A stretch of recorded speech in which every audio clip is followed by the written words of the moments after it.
Welcome back to this video. If you are using Android phone and you have security and privacy warning just like what you see on the screen of this video right here, device is at risk. Find harmful apps with Play Protect. What does this mean and how you can actually fix this particular problem on your Android phone? Let me show you how. But before we dive into the tutorial, if you find the tutorial useful and you are very new to this channel, remember click on that subscribe, turn on notification bell for more useful tutorial like this. So with that being said, let's get started.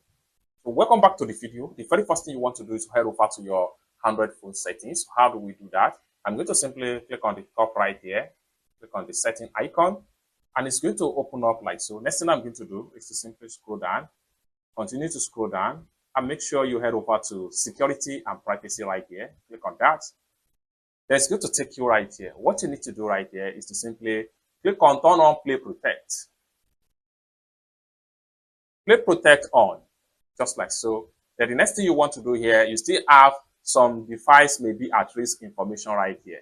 Next thing you need to do is to simply click on check for update right here.